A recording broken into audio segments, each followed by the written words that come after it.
सुप्रभात बच्चों, आज हम धीमहि पुस्तक का पाठ 4 वसुधैव कुटुम्बकम पढ़ने जा रहे हैं। वसुधैव कुटुम्बकम अर्थात ये जो वसुधा है, हमारी धरती है, वो एक कुटुंब के समान है। बल्कि यूँ कहें तो ये एक कुटुंब ही है। अब इस पाठ को हम हिंदी शब्दार्थ के साथ पढ़ेंगे। अखिल विश्व समरूपेण धारयन्ती एकैव मही। मही अर्थात धरती। अखिल विश्व अर्थात संपूर्ण विश्व को समान रूप से हमारी धरती ने ही धारण कर रखा है। अस्याः ईश्वरेण कः अपि विभागः न कृतः। इस धरती का ईश्वर ने कोई भी विभाग नहीं बनाया। विधात्रा तु एकैव धरा एकः सूर्यः एकश्च चंद्रः निर्मिता। विधाता ने तो एक ही धरा, एक सूर्य और एक ही चंद्र निर्मित किया है अर्थात बनाया है। सूर्य चंद्रः च समान रूपेण एव सर्वत्र प्रकाश प्रसारयतः।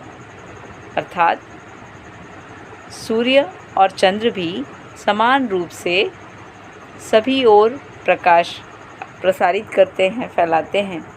सूर्य और चंद्रमा कहीं भी कोई भी भेदभाव नहीं देखते हैं कि हमें कहाँ पर अपनी रोशनी बिखेरनी है और कहाँ पर नहीं बिखेरनी। आगे कह रहे हैं, एकमेव पृथ्वी अपि सर्वेभ्यः समान रूपेण निवासम यच्छति। एक पृथ्वी पर ही सभी लोग समान रूप से निवास प्राप्त करते हैं। परम अस्याः दुर्भाग्यम यत एषा मानवैः खंडेषु विभक्ता। लेकिन इसका दुर्भाग्य है, इसका अर्थात हमारी धरती का, कि मानव ने इसे खंडों में विभक्त कर दिया, टुकड़े टुकड़े कर दिए इसके। वस्तुतः समस्ता पृथ्वी परिवारवत एव अस्ति। वास्तव में समस्त पृथ्वी, सारी पृथ्वी परिवार के जैसी ही है।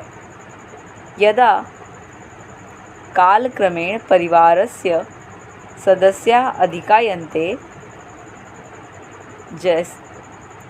तदा स्थानाभावात् ते पृथक पृथक निवस्तुम् इच्छन्ति। जैसे जैसे कालक्रम बढ़ने के साथ साथ, मतलब समय बीतने के साथ साथ परिवार के सदस्य बढ़ते गए, अधिक होते गए, तो स्थान का अभाव होने लगा और स्थान के अभाव से लोग पृथक पृथक, मतलब धरती के अलग अलग हिस्सों में जाकर निवास करने के लिए जाने लगे। तेषां सौहृदं बंधुत्वं कुटुम्बकत्वं तु न समाप्यते। उनके हृदय में जो आपस में एक दूसरे के प्रति प्रेम था, बंधुत्व की भावना थी, एक कुटुंब की भावना थी, वो तो समाप्त नहीं हुआ।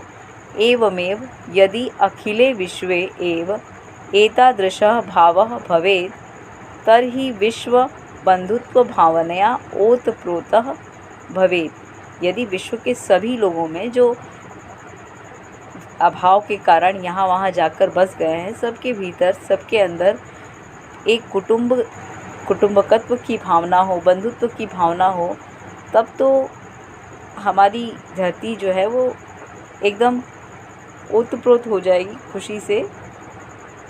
हर माँ को खुशी होती है जब उसके बच्चे मिलकर रहते हैं, और धरती तो हमारी माँ की तरह है। तो इसलिए यहाँ पर ऐसा कहा गया है, विश्वे च कुटुंबकत्वम स्थापित भवेत्। और यदि ऐसा होगा तो पूरे विश्व में एक कुटुंबकत्व, मतलब परिवार जैसा, परिवार की स्थापना हो जाएगी कि सभी लोग परिवार हैं और एक परिवार के सदस्य ही यहाँ वहाँ जाकर बसे हुए हैं। परम अद्य संपूर्णे संसारे वैमनस्य कलहस्य अशान्तेः च वातावरणं दृष्टिपथम उपति। अर्थात अगर ऐसा होता कि सभी लोगों में प्रेम की भावना होती, बंधुत्व की भावना होती, तब तो बहुत अच्छा होता, लेकिन ऐसा नहीं है। कि इस पाठ में आगे कहा गया है कि परम अद्य, लेकिन आज तो पूरे संसार में वैमनस्य, कलह की और बैर की, अशांति की वातावरण देखने को मिलता है चारों ओर। मानवः मानवे एव न विश्वति, मानव को मानव पर ही विश्वास नहीं है। स्वार्थाय जनाः परान उत्पीडयन्ति, स्वार्थ के वशीभूत होकर लोग एक दूसरे को पीड़ा पहुंचा रहे हैं।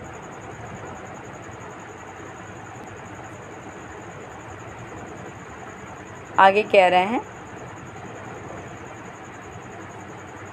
मानवः मानवे एव न विश्वस्ति, मानव को मानव पर ही विश्वास नहीं रहा और स्वार्थ के लिए लोग एक दूसरे को पीड़ा पहुंचा रहे हैं। बलवान आततायी भूत्वा निर्बले अत्याचारम करोति, जो बलवान है वो आततायी हो गया। आततायी अर्थात व्यर्थ में दूसरों पर अत्याचार करने वाला। तो जो बलवान है वो आततायी हो गया है और आततायी होकर निर्बलों पर अत्याचार करता है। समर्थाः देशाः असमर्थ देशान् प्रत्युपेक्षा भावं प्रदर्श्य स्वकीयं प्रभुत्वं स्थापयितुम् इच्छन्ति, अर्थात जो समर्थ देश हैं वो असमर्थ देशों के प्रति उपेक्षा का भाव रखते हैं। जैसे वो दिखाना चाहते हो कि हम सबसे अधिक शक्तिशाली हैं और हम तो तुम्हें तिनके की भांति मसल देंगे। तो जो समर्थवान देश हैं, बड़े देश हैं, जैसे अमेरिका और रूस तो हमारा फिर भी मित्र देश है, लेकिन ऐसे ही अमेरिका जैसे, चीन जैसे बड़े बड़े देश छोटे देशों को उपेक्षा के भाव से देखते हैं। सर्वत्र आतंकवादस्यैव साम्राज्यम दृश्यते, सभी जगह सभी ओर आतंकवाद का ही साम्राज्य देखने को मिलता है। ये न विकासस्य मार्गाः एव अवरुद्धाः भवन्ति, और इससे विकास का मार्ग भी अवरुद्ध हो जाता है। जब चारों ओर आतंकवाद होगा, एक दूसरे को मारने काटने की भावना होगी, तो कोई कैसे विकास के पथ पर आगे बढ़ सकेगा। तो अब आगे की पंक्तियों में कह रहे हैं जनाः विश्वबन्धुत्वस्य भावनां विहाय स्वार्थनिरताः जाताः। अब आगे ये जो वैमनस्य की भावना है लोगों में, उसके निवारण के बारे में बताया गया है। जनाः अर्थात लोग विश्व बंधुत्व की भावना को त्याग कर जो स्वार्थ निरत हो गए हैं, यदि बंधुत्व भावनां मनसि विधाय सर्वे देशाः परस्परं निर्मल हृदयेन व्यवहार्य कुर्युः, तर्हि सर्वे देशाः पारस्परिक सहयोगेन मैत्री भावनया च समृद्धिं गौरवं च प्राप्तुं शक्नुवन्ति। अब इसका सल्यूशन बताया गया है कि इसका सल्यूशन क्या है। जो हमारे अंदर स्वार्थ की भावना आ गई है उसे त्यागने की यहाँ पर कहा गया है कि यदि बंधुत्व की भावना मन में लेकर सभी देश परस्पर निर्मल हृदय से व्यवहार करें। निर्मल हृदय से अर्थात सामने वाले दूसरे देश के बारे में, चाहे वो छोटा हो या बड़ा, कोई भी बुरी भावना न रखें और फिर उनके साथ व्यवहार करें, व्यापार करें, तो सभी देश परस्पर सहयोग और मैत्री की भावना से समृद्धि और गौरव को प्राप्त कर सकते हैं। और सच भी है, यदि हम प्रेम की भावना से रहें तो एक दूसरे के बारे में सोचेंगे कि सामने वाला भी आगे बढ़े और सामने वाला भी सोचेगा कि हम भी आगे बढ़ें।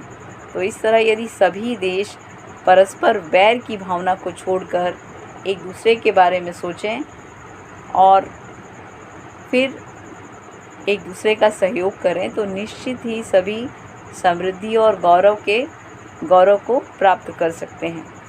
तो यही इस चैप्टर में बताया गया है। आशा है कि आपको यह पाठ समझ में आया होगा।